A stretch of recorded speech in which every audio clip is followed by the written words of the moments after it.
is the NBC4 Sports Desk with Olivia Garvey. All right, the Dodgers and Mets wrapped up their series in New York today. We'll get to those highlights in a second because the big story today, superstar Shohei Ohtani back on the mound throwing live BP for the first time since 2023. The Dodgers posting these videos of Shohei throwing ahead of today's game. It's a beautiful thing. Ohtani hasn't pitched since he got Tommy John surgery 2 seasons ago. He threw 22 pitches across 5 simulated plate appearances, and he topped out at 97. Yeah, not bad. And if you need a reminder of how good he is on the bump, since 2018, he has had 608 strikeouts, has won 38 starts, and only lost 19 games as a pitcher. We cannot wait to see two-way Ohtani once again. All right, now to the game. First at bat, and who else but Ohtani to get things going? He's very good. He's okay at the plate. A beautiful shot to right center. Dodgers up 1-0 right there. But Pete Alonso, he's going to respond for the Mets, hitting this homer to left center. New York up 2-1, and they would just keep that lead throughout. Mets would go on to win this one 3-1, and now the Dodgers go to play Cleveland. All right, the Angels looking to bounce back against the Marlins today, and they could not come up with anything at the plate. Marlins pitcher Edward Cabrera struck out a season-high 10 batters in 5 innings. Here, Jesus Sanchez with an RBI double to help the Marlins secure the series win. 3-0 the final there. The Halos are back in action tomorrow from the Big A, hosting no other than Aaron Judge and the New York Yankees. All right, for a record 33rd time, UCLA softball is heading to the Women's College World Series after coming back from a game down to beat South Carolina in the Columbia Super Regional. Let's jump to the first here. Runners on first and second. Bruins infielder, I've said her name a lot, Jordan Woolery hits a single towards center, and Jessica Clemens beats the throw home.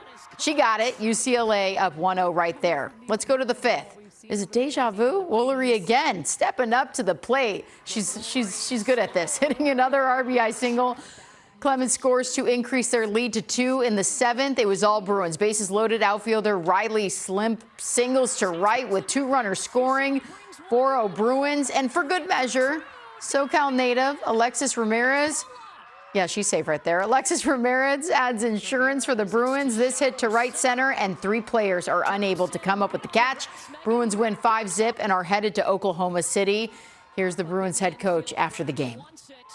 I couldn't be more proud. We believe there's work. They play together. They have each other's backs. And the biggest part of all of this is we set out from the start, as every team in the country does, but to be able to be a Final 8 is something that is a goal, and the ability to overcome day one is because they were so committed to the process, and it allowed them to be able to take a trip back to OKC. So I'm super excited for that. We're all excited, Coach. And now the field is set for the final 8 schools: UCLA, Oregon, Texas Tech, Ole Miss, Florida, Tennessee, Texas, and Oklahoma. UCLA will play Oregon on Thursday. The Bruins lost 2 of 3 in Eugene back in April, but this is a whole different ball game. UCLA hoping to be champs again for the first time since 2019. All right, now to the NBA. Knicks down 2-0 in the series against Indiana.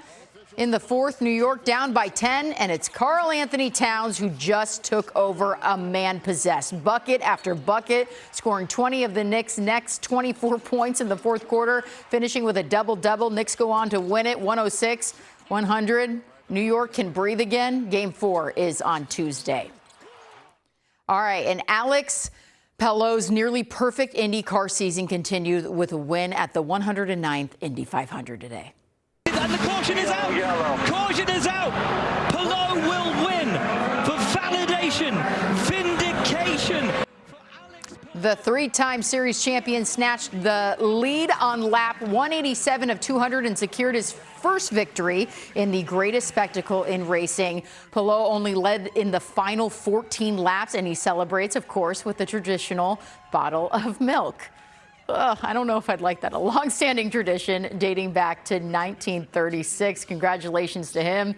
And now to a record-breaking moment in baseball today. Pirates outfielder O'Neal Cruz breaking the record for the hardest hit ball ever. Did you hear that? At 122.9 miles per hour. The previous was held by Cruz himself, breaking his own record. In 2022, the Pirates would go on to lose this game against the Brewers 6-5. This was the NBC4 Sports Desk with Olivia Garvey.